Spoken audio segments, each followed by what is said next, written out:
Okay. So I welcome you all to the second live session of this course titled Applied Positive Psychology. So this is just a session for clearing any doubts regarding the courses. So if you are finding any difficulties in terms of understanding concepts or want to ask anything in general about the course, you are most welcome to ask questions. So I think one of the questions that I have received from Anita, she said, "Good evening, sir. Will the transcript of all the videos be published as book in downloadable form?" Anita, the transcripts may not be in the book form, but all the lectures transcript will be downloadable in the PDF file format. So I think the process has started, but not. I think it may take some time in terms of all the lectures transcript to come in the portal. It will take some time. But it may not be in the form of book as such, but it will be downloadable in the PDF file format.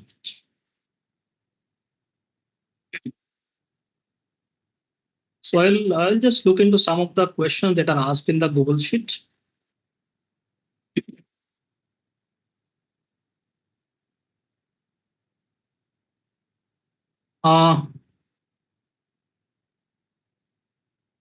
Yelamarthi, somebody wrote in the Google Sheet, "I had a question about positive psychology, as most of the researchers you mention in lectures aren't Indians. So aren't there any research or researchers from India? Please clarify." Most of the citations that I gave in the lecture are mostly from the Western literature. One of the reasons for this is, it is basically, most of the concept theories and most of the research that are done in the positive psychology are mostly from the Western literature. There are some literature that are also from the Eastern cultures, but in Indian context, obviously, there are many people who are doing research. But in terms of citing some research, it has to be published. So there may not be much published literature from the Indian context, from the Indian researcher. But there are many research available. A lot of people are doing research in positive psychology in the Indian context also. But in terms of citing, we need published sources. So there are, in terms of, if you compare the Western literature and the Indian literature, the number of publications are very less from the Indian context. So that is why, most of the theories actually came from the Western context. So in terms of explain something, there is no other way to cite the literature that is available. So it has to be published. So that is something very important. So from the Indian context, the published literature are a little less as compared to Western literature. That may be one of the reasons why you see a lot of these Western citations are given in the lectures and notes.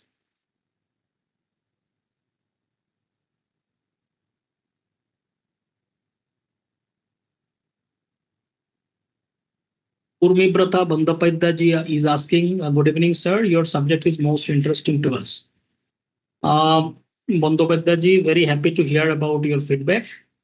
So if you find this interesting, I also feel very happy that at least you are able to connect with the concepts and so on. One, obviously, the problem with a lot of this recorded videos lecture format is that, there is less scope for direct interaction. So when we, let's say, address student directly face to face, obviously the interaction, the kind of clarity, the kind of explanation I can give will not be of that level when we just record a video. Because a lot of lectures, the clarity comes when there are audience in front of you. So, but still, we are trying our best to kind of, clarify the concept and so on. But the best lecture, best teaching outcomes comes only when there are students in front of you. So one of the issues with this NPTEL lecturing is that obviously it is mostly recorded, but we just try to explain things and so on. But obviously the content would be much better if there is a live lecture in front of students. because they ask question, ask for clarification, then obviously you go deeper into it and so. But I'm happy that at least you are finding this subject interesting.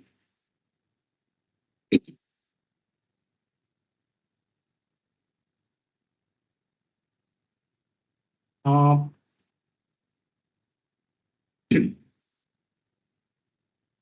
Neha Sharma ji asking is good evening, sir. The course is very informative.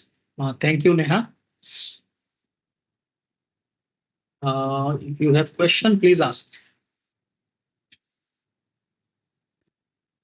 Good evening, sir. Good evening. I found I found this course very informative and very nicely organized, very nicely presented. I have a question, the same similar to the question raised earlier, that in the course we didn't saw any Indian researchers, or we didn't find much of the Right. reference of Indian researchers. I just want to give a suggestion. If possible, can you make a video or a lecture in which you can share about what are the research areas, what are the fields where in India researches in positive psychology, in the area of positive psychology, what are the researches going on? I mean, we should be knowing also about the researches which are happening in India, and who are the professors, who are the research scholars or researchers who are working in the field of positive psychology. So it's just a suggestion. If you want to, you can add. Otherwise, Uh, it's okay. The course is very good. But if possible, we want to know about those professors who are especially working in the field of positive psychology, are doing very great research, and especially in Indian context, in Indian scenario, what are the areas they are working in? okay. Because I am interested in this field, this Okay. subject at all very much, and I want to pursue it in during my PhD. So Okay. I want to pursue PhD, and I want to take the subject. I want to explore more about it. So I want to know about the professors. I want to know what is going on So, in India. okay. So, Nehaji, I think since we have not mentioned much of Indian context and so on, except in terms of understanding well-being, Eastern concept and Western context, we had elaborately discussed on this idea. Uh, so because the course is designed such as it is more of understanding, the basic concepts and then how to apply these concepts, it was not typically research oriented course. So when you ask or you expect that what are the areas of research and how to do research, obviously this course is not designed specifically for research scholars and so. It is designed more of understanding the basic ideas of positive psychology and how can we apply those basic understanding in our day-to-day life. So that is why probably you are not finding much in terms of how to progress in terms of research, because the course was not designed for research purposes. But having said that, to do research in any area, you need to understand the basic concepts. So in research also, it will be helpful in terms of understanding the concepts and how those concepts are elaborated a little bit and so on. So in the Indian context, obviously, I will not say there are some like some groundbreaking researches happened in the context of positive psychology, not like this. Uh, like you cannot find very specific positive psychology theories coming out of India and so on. Not like it, because the field itself is relatively recent. Even in the Western context, also that field actually started in 2000, and then it started. The momentum of the positive psychology started, somewhere in the beginning of 2000, and it's still going on and on. So the field itself is very new, and obviously, when any area of research starts and it grows, slowly and mostly the US is the country which basically, because of their high funding and the academic culture and the kind of funding they get in the universities and the institutes, they are always in the forefront in terms of doing research and so on because of the funding benefits they get. Other countries, then generally not that kind of funding is available in the education sector and so on. So the other countries are slowly picking up in terms of also like looking from the cultural perspective, whether these positive psychology concepts are equally applicable in the Indian context or not. So there, I mean, most of the universities, if you look at the website of the people, you will find some people working in some areas of positive psychology. As I said in the introductory lecture, positive psychology is not, don't take it like a very separate sub-discipline of psychology. Think of it as a like as an area which kind of integrates, or it can be integrated in all the other areas. So positive psychology can be integrated in the health psychology, it can be integrated in the social psychology, it can be integrated in the personality psychology, it can be integrated in the organizational behavior.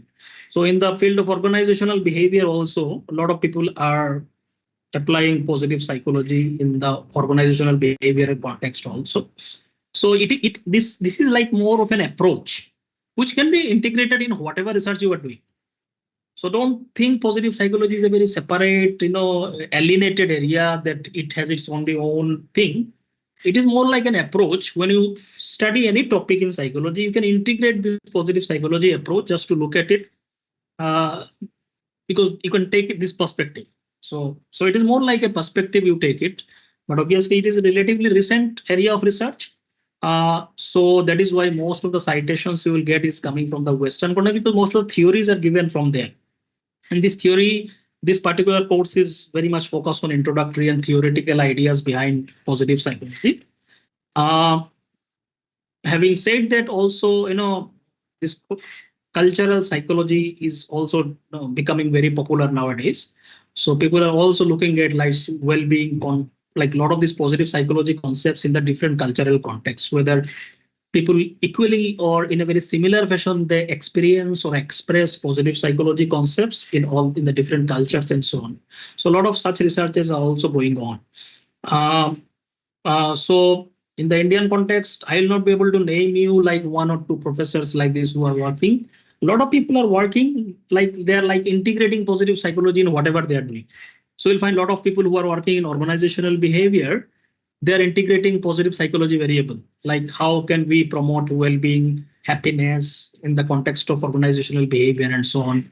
People use concepts of mindfulness, concepts of a lot of things like greed, positive mindset, and so on. Coaching psychologies are using a lot of these ideas. So it's like a lot of these ideas are integrated seamlessly into all these different branches of psychology. So because now it is becoming more relatively recent and a lot of applications are there, people, even somebody is working in social psychology, you will find people are also slowly starting using positive psychology concepts in social psychology. They're using positive psychology concepts in organizational behavior and so on. So a lot of people are actually fine. If you just look at websites of many professors in most of the universities, you'll find they will be doing something related to positive psychology. A lot of people, I'm not saying everyone. So it's like easily it can be integrated in the research and teaching of most of the areas of psychology. So I cannot give you any specific names, but a lot of people are like, IIT Delhi, you'll find some people are working in positive psychology. Even in IIT Chennai also, some people were working in the organizational behavior, because IIT Chennai doesn't have psychology professors as such, but some people who are working in organizational behavior, they are also looking at positive psychology and so on. I also do some positive psychology research in my whatever I do. So I mean, it's very difficult to say like only positive psychology someone is doing, because whatever people are doing, they're integrating positive psychology. So look at it from that perspective. So you don't have to look at people who are exclusively doing positive psychology. You may not find many people.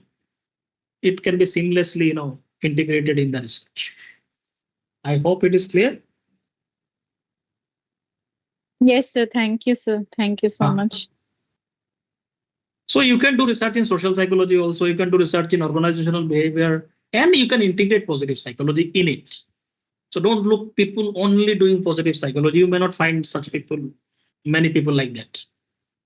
No, you can do whatever is interesting in the field of psychology, and you can integrate if you are interested in positive psychology. You can integrate some variables from positive psychology. Positive psychology, also people even in economics, also people are using positive psychology. A lot of this income happiness relationship and so on, a lot of this consumption happiness, a lot of economists are also using positive psychology concept, subjective well-being and so on. Economists are actually they're very interested in a lot of these ideas.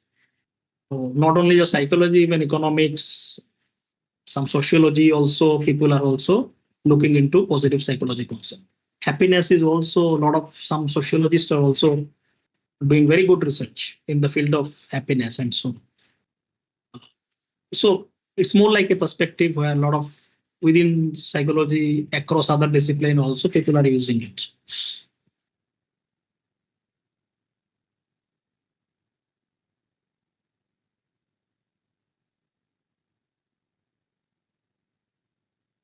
Okay, so Harish is asking, thank you, sir, for your classes. We like your course very much. We learned from it. Thank you, Harish. I'm happy that you are learning from this course. Okay.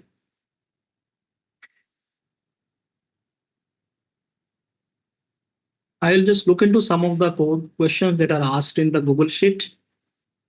Um,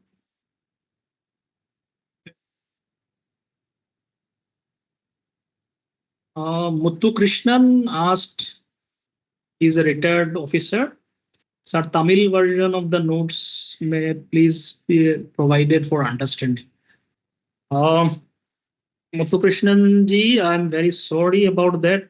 We don't have Tamil version, and I am not also well versed in Tamil versions. So because the lecture is given in the English medium, so the notes are automatically just converted from that lecture only. So, but I think NPTEL is working on multilingual concepts. So like they're also trying to translate a lot of these courses into different languages. And I think it should not take much time because I mean, nowadays translation is not a big deal. AI can do it very easily. So I think in very near future, things should be available in various regional languages. But as of now, as far as I am aware, I'm not aware of any other languages in terms of transcripts or lecture notes because I'm not well versed in this language, so I cannot give you lecture notes on that. But if like they translate it into this language, probably I mean this should be available formally. But even now also you can translate using some of this, but I don't know that what will be the accuracy of those AI models and so. But I think you can take help of them if you find it very difficult in terms of understanding the notes and so.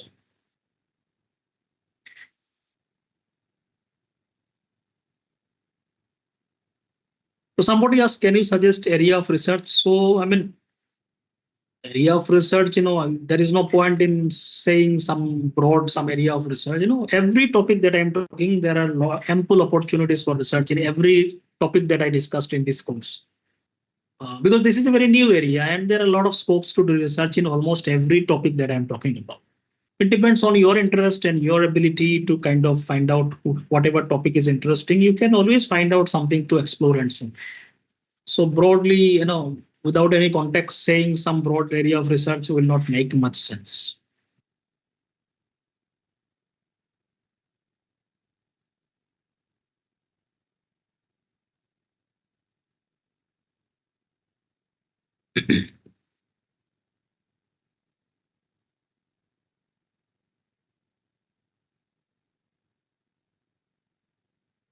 Harish is asking, how should we prepare for examination? What is the format of exam? The course will be complete by October first week. Yeah, I think exam will be in the October. I don't know. I don't remember the exact date, but I think it will be over in the October only. And there will be online exam, but it will be proctored exam, means you have to go to a center and then there will be people invigilator and so on. But it will be in the format, online format. So you have to the question will come in the online format.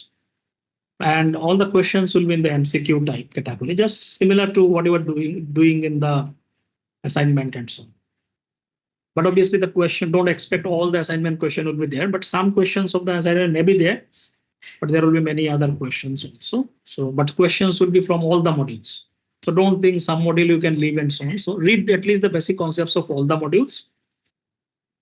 Take help of lecture notes and so on. Should not be very difficult. Questions are very easy. Even in assignment also, I'm giving very easy questions. Because if I give little bit difficult, some students start complaining why you are giving so difficult questions and so on. So the assignment questions are also very straightforward, and some questions in the final exam obviously will be of thinking based and so on, but it will be related to the concept that we're talking about. There will not be any questions outside of the syllabus and so on. So just like that, just go through the major concepts. Examination should not be a big problem. You don't have to remember all these names of researcher that are cited in everything. No, these are like citations, just giving you source from where I am stating something. But some name of some major researcher you need to remember, like somebody. Just for example, like concepts like flow, concepts like post-traumatic growth. Like these are big concepts. Somebody started the research in that area. So those big names you can always remember. But you don't have to remember every name that are cited and so on. That is not required. This is just giving a source from where I am stating something.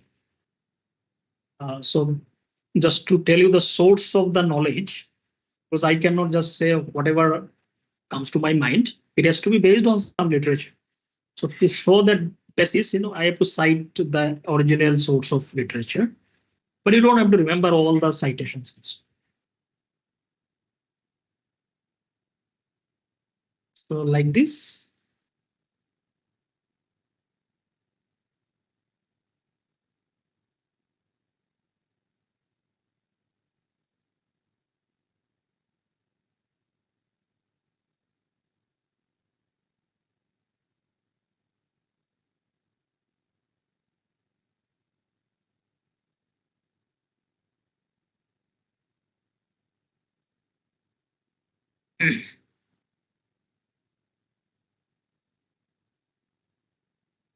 Somebody also wrote about something like how can we reintegrate the process of disruptions?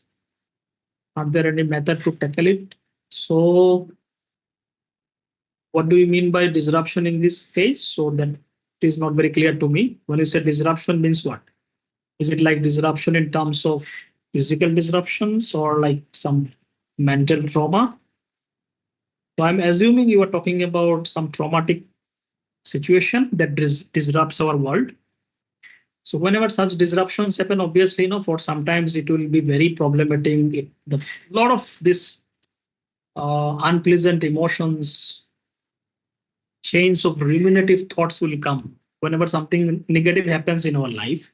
That is very natural, So a lot of these post-trauma related symptoms will appear, like, overthinking, like, re-experiencing, avoidance, hyperarousal, and so on. But a lot of people slowly, they are able to, as the time passes, people are able to reintegrate and form the new narratives and kind of get able to tackle most of the people. Sometimes when the impact is very strong of an event, then it may lead to things like PTSD and so on. And it may take time and support. It may require support, professional support, and support of the family and so on to come out of such high intense traumatic situations. So reintegration, it depends on so many things. What kind of psychological resources you have. Some people, when something goes wrong, obviously they find it very difficult to come out of it. We also use a concept called resilience, which is basically connotes the idea how quickly you are able to come out of a adversity in life. If something goes wrong in your life, how quickly you are able to come back. So that shows your resilience. The quicker you are, the more resilient you are. But then it depends on the same person may be resilient in one situation, may not be resilient in others. It depends on what kind of resources you have in this particular context. So, so, so people, human beings are very dynamic, and they cannot be like very rigidly said this person will behave very similarly in every situation. It's very difficult to say. It depends on a lot of context also. So how can we come in terms of if some disruption happens, like traumatic situation happens, how can we reintegrate? I think this whole process of reintegration we have discussed elaborately when we talked about post-traumatic growth. That is the concept which says after traumatic event, there are many possibilities. One possibility is that traumatic event happens and then you just succumb to it. And it completely overpowers you and you become dysfunctional. You are not able to function properly. So this could be one possibility. Another possibility that you survive. You don't go into the zero functioning level, but you function in life, but still with some kind of impairment. You are still not. You are not the same person before the event. You are still not at that level. So that's called like survival kind of thing. Then there is another possibility where people that we call resilient. The person comes back to the previous level of functioning, bounce back. Then there is another possibility which is called post-traumatic growth, that the people grow out of it. Not only they come back to the earlier position, they actually become better than the earlier version of themselves. In some dimension, not in everything. So that's called post-traumatic growth. So people become maybe more stronger psychologically before the event. People may find newer possibilities in their life. Sometimes traumatic event leads to new direction in their life. Let's say somebody was supporting you and you were completely dependent on that person. But let's say that person died, unfortunately, for whatever reason, then all the burden comes to you. You never thought that you could handle such issue, but many people come out of it in a very good way. That whenever such burdens and such pressure or responsibility comes, people actually are able to do it, and they themselves become like amazed how they're able to deal with such situations. So they find new possibilities within themselves. They become much stronger and so on. So these are all indicators of post-traumatic growth. The person has actually become much stronger and better than the previous version of themselves. And how that happens, we have already all discussed in this model of functional descriptive model that talks about what are the factors that can actually facilitate this process. You can kindly go into discuss that model. Go into that model and what are the factors that facilitate PTG and so on. So that will help you to understand these things.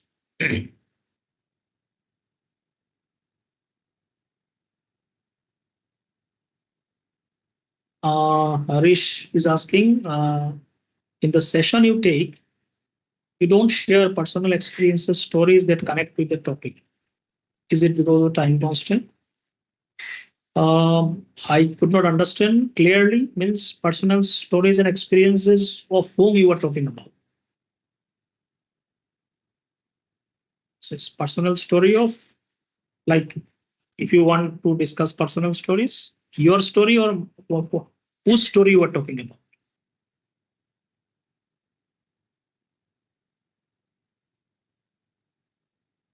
Obviously, if you ask some questions that are connected to or some experiences of your life that connects with this topic, obviously I can discuss. But then in many times, it is not very right thing in your life.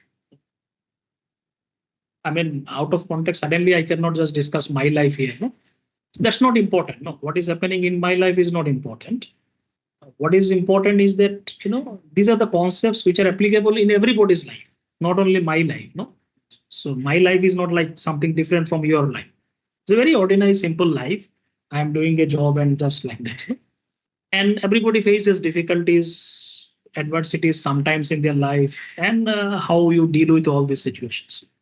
The stories are not very different, like frequency may be different in some cases. The frequency of events or certain kind of events may be more in someone's life and so on.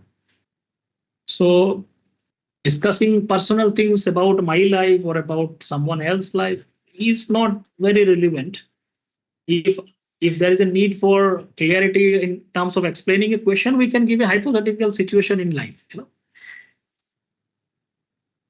There is no need. If there is a need and there is some kind of situations where my experiences can be helpful, I can always discuss about it.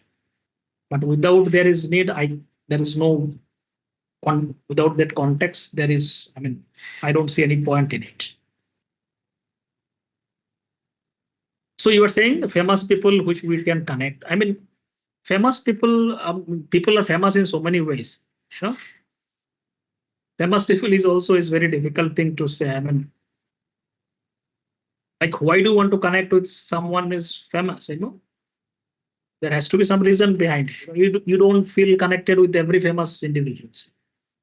So like there are many stories. Like if you look at things like resilience, things like post-traumatic growth, there are many people whose stories you can connect with.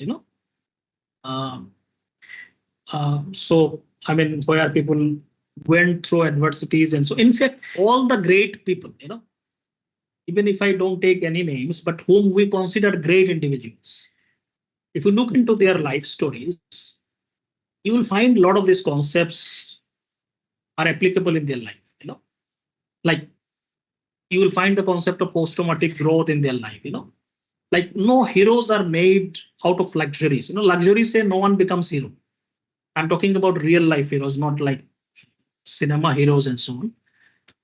Whoever we consider great individuals in our history, if you look at their life stories, you will find a lot of these qualities. They showed extreme resilience in their life. So many troubles, difficulties they face, and then still they could function properly. They showed elaborate sense of post-traumatic growth, resilience. Uh, they also showed a lot of meaning in their life because they are doing a lot of purposeful thing in their life. Uh, if you look at the concept of well-being, most of these indicators of well-being you will find, very in high level in the life of these people. When we talk about concepts like self-actualization, these are the people who are able to actualize all the hidden potential and that could bring out all the potentials. So read life of any great individuals whom we consider great. You will find a lot of these ideas are actually will be applicable in their life. And not only anybody great, not necessarily someone is great because their names are listed in the history. A lot of ordinary people are also great individuals, in their own ways. They are facing small difficulties and sometimes great difficulties also. And sometimes we don't know about them because it is not listed there. So it is about everyone's life. It's not about my life or someone extraordinary's life and so on. All these concepts are related to our everyday life. Okay.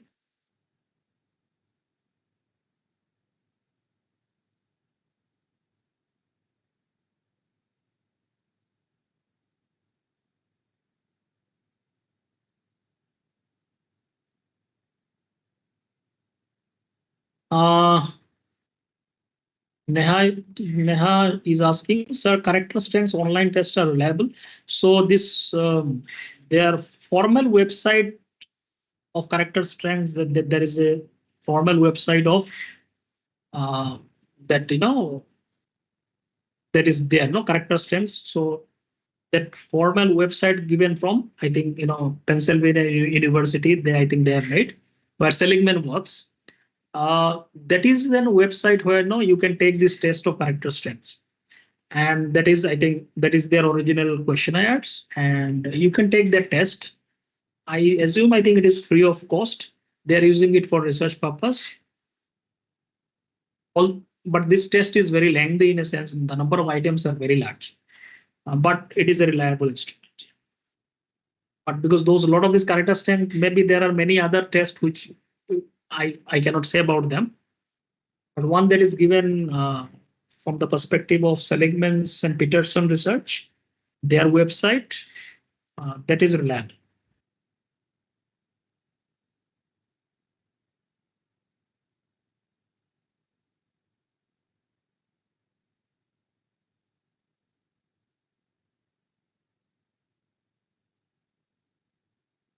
So you have to verify. So whenever you want to take any test, either online or offline, see their source. Who is the author of this particular test? Whether this test was validated properly or not? Was it outcome of a proper research or not? Because psychological, what happened? The problem with psychology is that anyone can say anything. Anyone can make anything, any kind of test, and say this is a psychological test. It's very difficult to verify. So whenever you want to use some test for research purpose or for your personal analysis, uh, it is always better you just verify the source of those tests.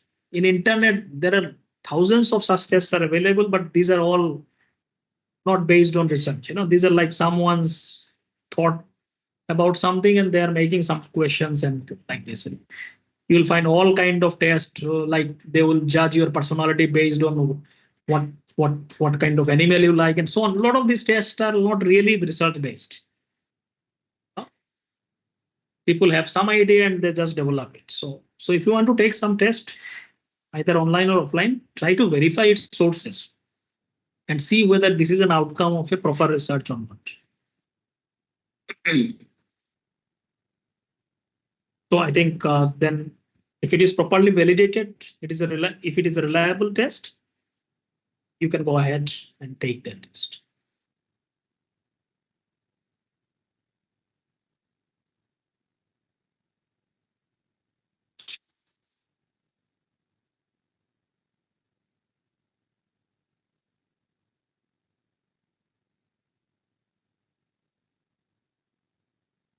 So I would suggest, Harish, rather than looking at someone else's life, you just try to validate your own life.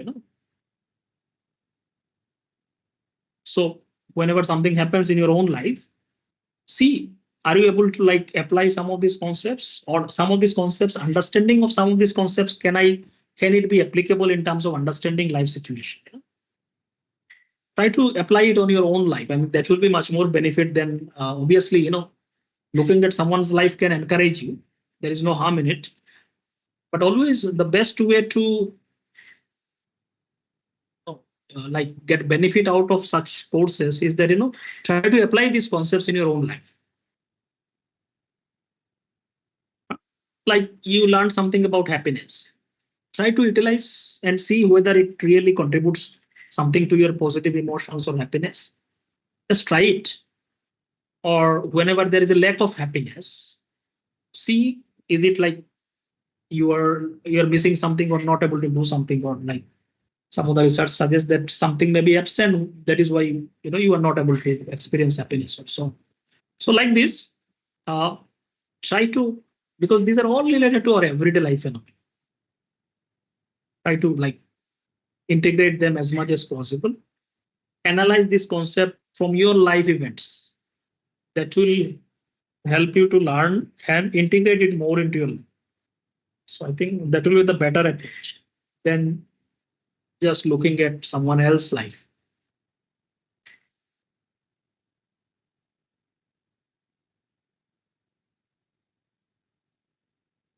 Okay, so I think we had good discussion till now. And I think we'll have one more such live session. That will be the last one.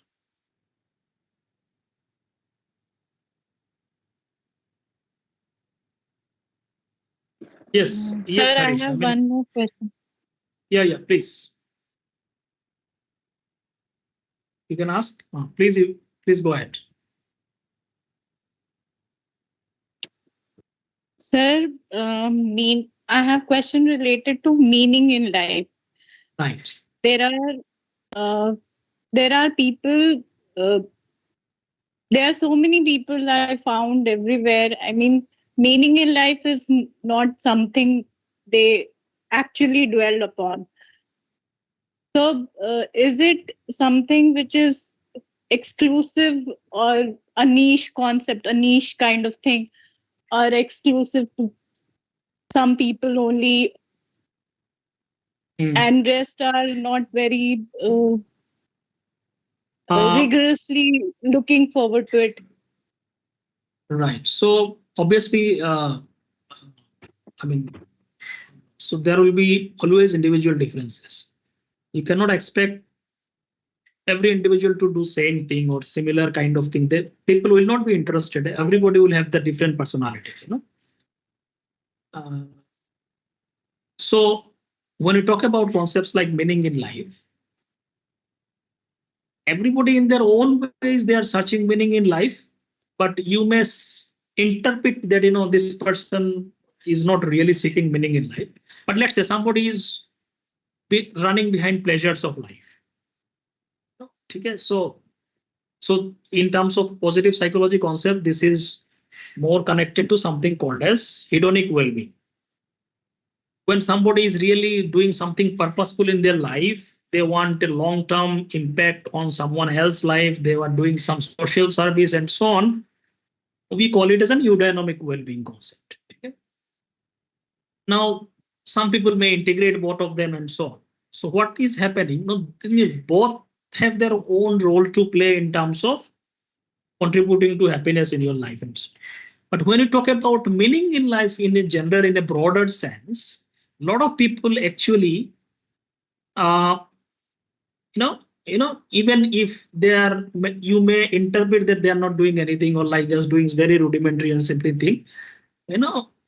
In their own way, they are maybe finding something meaningful in whatever they are doing, like pleasurable activities and so on. But many times people, when they grow, obviously their search for meaning also changes.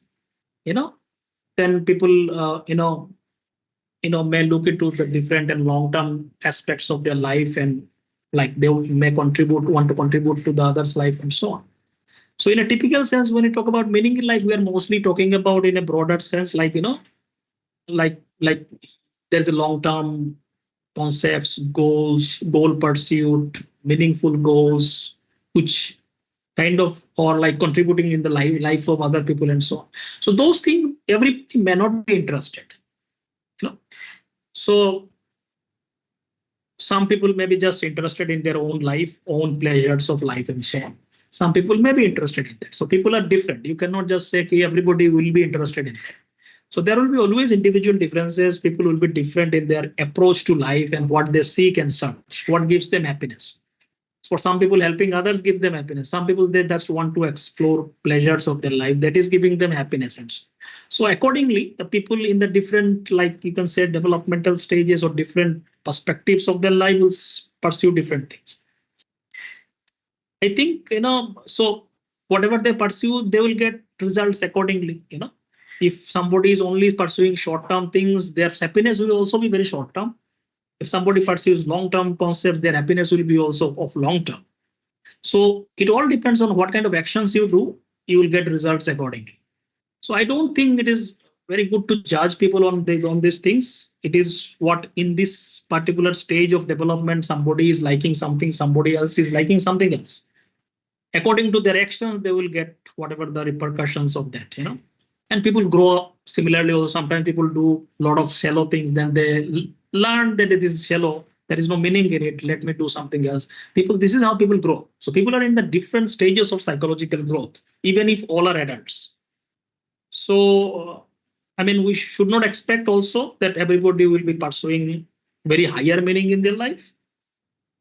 But in some sense, everybody is pursuing some sort of meaning in their life. It may not be very high or like lofty as per our conceptions and so on. So yes, there will be individual differences, and it will always be like that. And it has always been like this. You cannot expect everybody to be in the same path. People will be different. And this is what we should not also judge it accordingly. These are like the people are in the different pursuit of happiness. Different things gives people different ways of happiness. But again, whatever the pursuit, the result are also according to those kind of pursuit.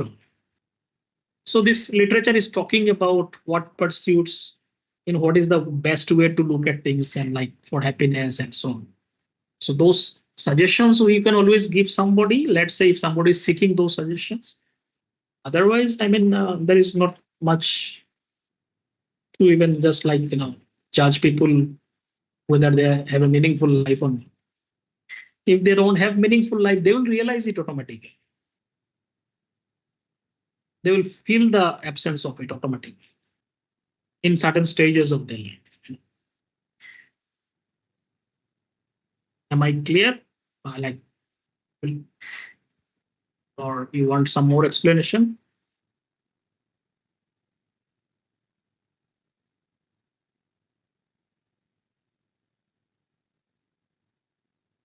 So people will always be different. You should not expect everybody will be in the same pathways. So then people also change. Same person may not be same throughout their life. So in a teenage, somebody's concept of happiness will be very different from an old age person. The same person, when they reaches old age, their meaning and purpose, goals, everything changes. So stages of life also determines. So a lot of things are there.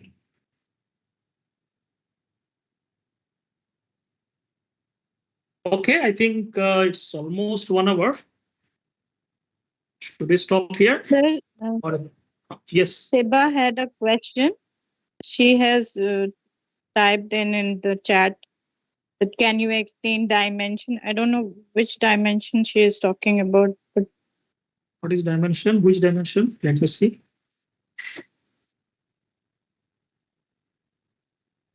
Dimension, can you explain dimension? Which component is absent leading to confusion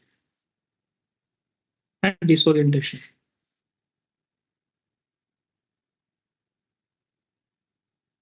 Like you were talking about dimensions of what?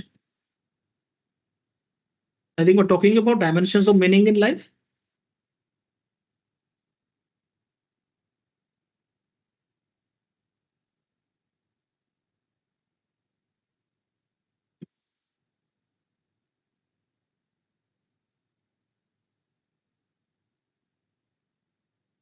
So I think this was one of the questions that was asked in the uh,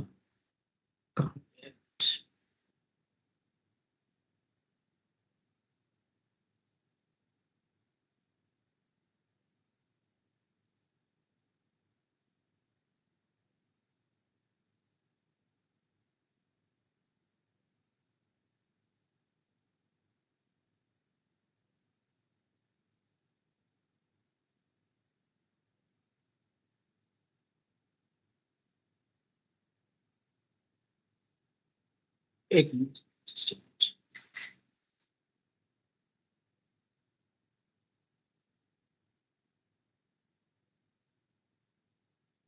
There is some issue with my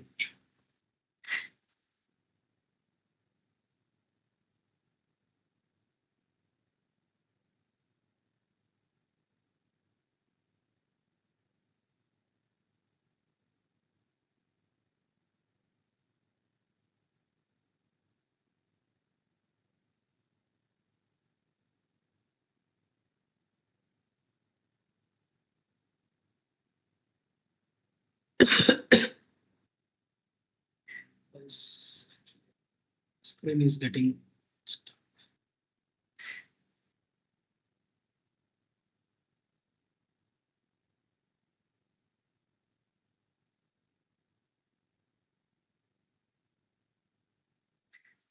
Okay, so am I audible? yes, sir. So dimensions of meaning in life, basically, in literature, we talk about these 3 dimensions. One is coherence, one is significance, one is purpose. So I think you are asking about which dimensions, lack of, just not some issue with my cursor. Confusion, disorientation. So confusion and basically coherence, the dimension that is something that leads to making life more like you are able to understand life, like when you think my life, I am able to explain the things that are happening in my life. So my life makes sense to me. So that is coherence. So if there is no coherence in your life, what will happen? You will feel confused. I don't know what is happening to my life. You will feel disoriented. You understand? So when you feel your life makes sense, you are doing something meaningful, or whatever you are doing, there is a goal, it is going in a certain directions. So there is a sense of meaning, sense. You are able to make sense of what is happening around. So that makes your life meaningful, as compared to, let's say, you are not able to make sense of your life, like something disruptive happens, some traumatic event happens. At that moment, it is difficult to make sense. You always ask question, why it is happening to me? You understand? So at that moment, your life loses meaning in that context. So this is one dimension that helps you make sense of your life. Coherence is that dimension. Purpose is about goal and future goal and directions and so on. Significance is about, do you feel you are significant in front of your own eyes? A lot of time, this sense of significance comes from what? Someone else. When people give you a lot of importance, you also feel you are significant. But many times, significance actually comes from your own point of view. Do you feel you are leading a worthy life? Or do you feel your life is significant? That also increases meaning in your life. If you feel your life is significant, you are doing something significant in your life, what you think is more important as compared to what other things, what other things is not that relevant. If you think your life is significant, you are doing something meaningful or something significant, you are able to make some impact on in someone else's life or whatever it is. If such kind of ideas are there, then you feel your life is meaningful. So these are the dimensions that talk about the different aspects of that contributes to the meaning of life. If all the threes are there, all the three dimensions are present, your life will be perceived very meaningful in front of from your perspective. Because meaning in life is very subjective. We all create a meaning. Meaning is not given to you. You have to create it based on whatever you do in your life, whatever you perceive in life, whatever you think about. How do you think about other aspects of life? So this is a actively constructed dimension, meaning in life. We all construct meaning. Sometimes that meaning completely get so there's a disruption of meaning when something goes wrong in your life, or somebody dies, let's say, very dear and someone very near and dear to you dies. Suddenly you feel there is no meaning in my life because you have attached so much importance to that person. So like this, we derive meaning from different things. We construct meaning actively. And these three dimensions actually contributes to the meaning to our life. I hope this is clear, and I think I will stop here. And if you have further questions, you can ask in the portal. And we have one more live session. Please join, and we'll have more discussion if you have anything to ask. Okay. So with this, I stop here. Thank you.